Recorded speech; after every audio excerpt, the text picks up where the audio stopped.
Olha só, eu não estou brincando quando eu falo que engenheiro gosta de Lacan, não. Olha só, físico.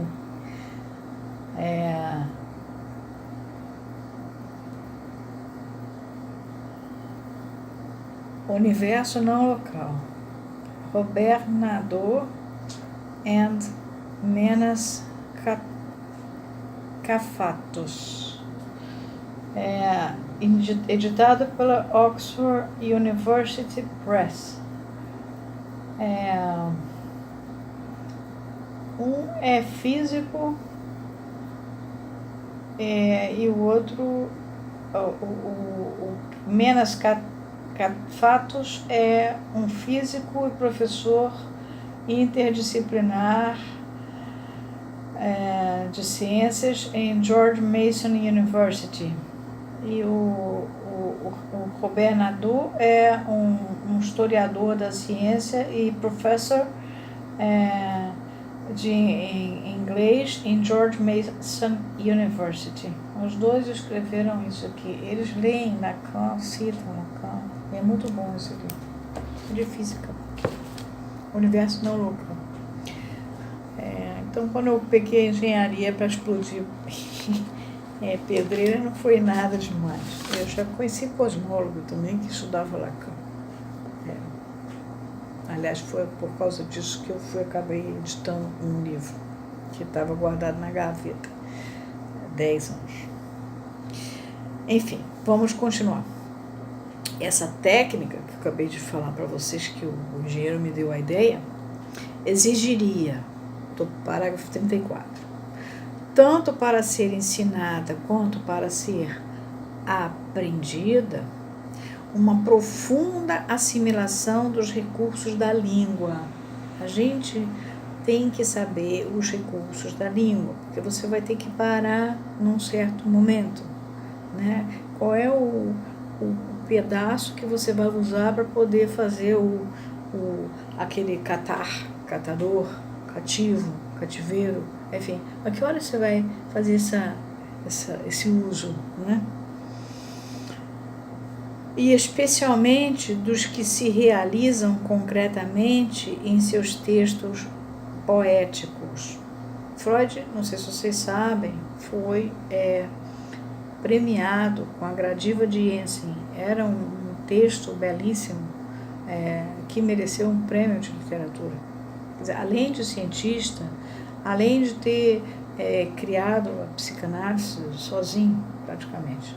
Ele criou tudo sozinho. Depois vieram os acréscimos e depois Lacan pôde ser um intérprete vantajoso, até porque matematizou e trouxe a epistemologia para tornar a psicanálise mais dar a ela uma dignidade muito maior. Mas enfim, Freud fez sozinho praticamente. A Melanie Klein acrescentou com o Édipo Precoce, quer dizer, existiram acréscimos, houve acréscimos.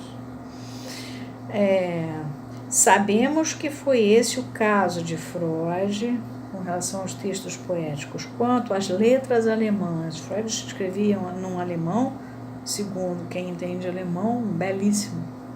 E, na verdade, quando você escreve um texto de tese na Alemanha, até hoje, você tem que aprender o alemão culto.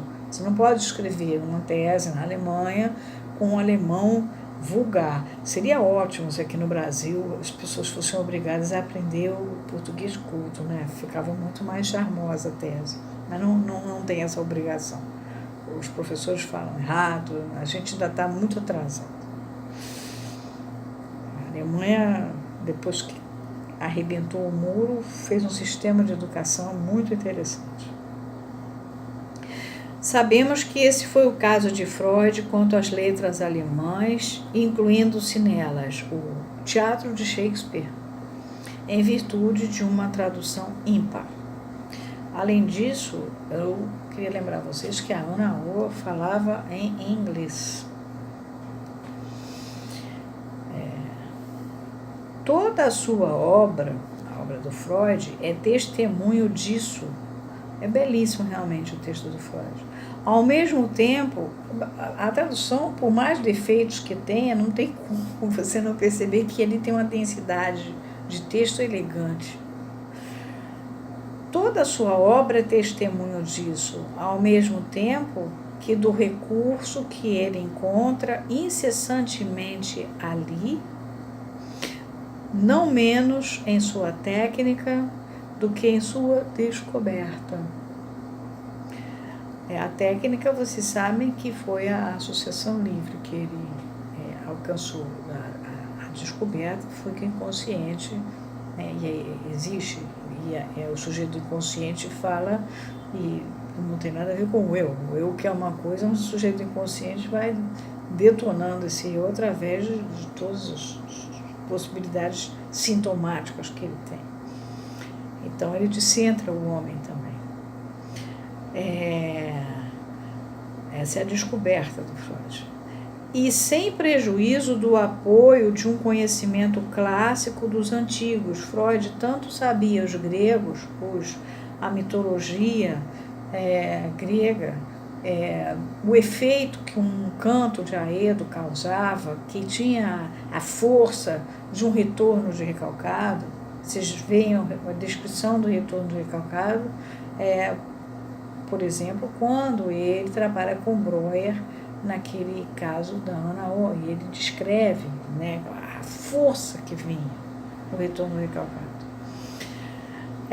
Também, quando ele trabalha com os pensadores trágicos, chamados até pelo próprio Lacan de pré-socráticos, embora o próprio Lacan diga que não existe nenhuma realidade pré-discursiva.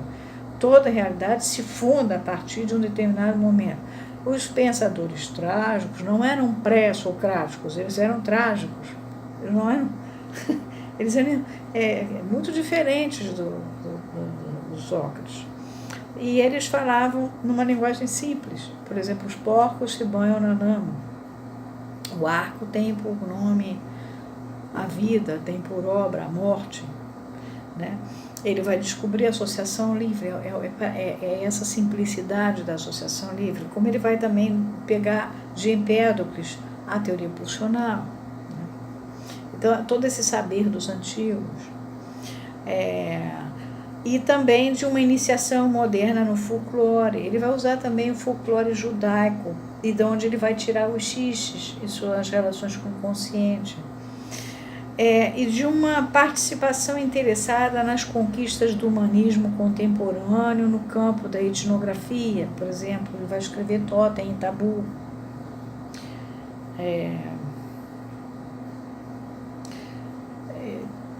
Aí, continuando no parágrafo 35, poder-se-ia pedir ao técnico da análise, vocês não esqueçam que Lacan está falando com o pessoal da teoria da técnica, que não considerasse vãs, vazias, inúteis,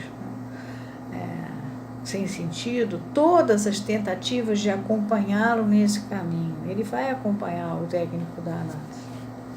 Mas há uma correnteza a subir. Correnteza que é negócio do rio. No rio, você tem que subir aquela correnteza do rio. O salmão, por exemplo, tem que subir uma correnteza para poder fazer a desova. Podemos avaliá-la pela atenção condescendente que se dá, como que há uma novidade ao wording, a fala, o uso, a morfologia da palavra. A morfologia inglesa fornece aqui um esteio suficientemente sutil a uma noção ainda difícil de definir para que dela façamos caso. Agora vamos para o 37.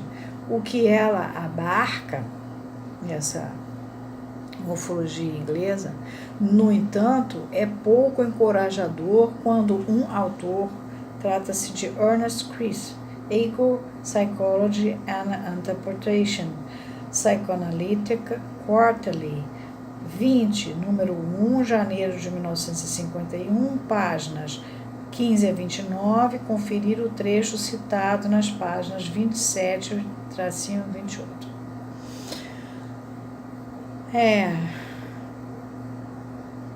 Um autor, que é o Ernest Chris, se deslumbra por haver obtido um sucesso bem diferente na interpretação de uma única e mesma resistência através do emprego, abre aspas, sem premeditação, sem premeditação consciente, fecha aspas, sublinha-nos ele, Ernest Chris, da expressão need for love, necessidade de amor,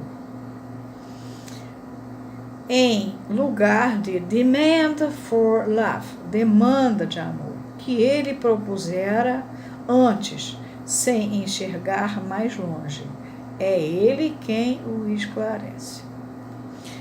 Se essa historinha pretende confirmar a referência da interpretação à Ego Psychology, que aparece no título do artigo, parece tratar-se antes da Ego Psychology do analista, ou seja, da psicologia do ego do analista, na medida em que ela se conforma com um uso tão módico, tão modesto do inglês, que ele pode levar sua prática aos limites do balbucio. Isso é na nota 48, um parágrafo reescrito. Continua Lacan, aqui, pois, need e demand para o sujeito têm para o sujeito um sentido diametralmente oposto.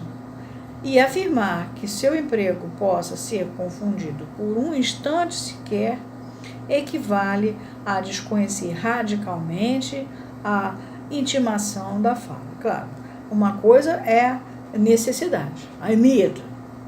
Outra coisa é I demand, eu faço uma demanda, eu peço, né? Eu solicito.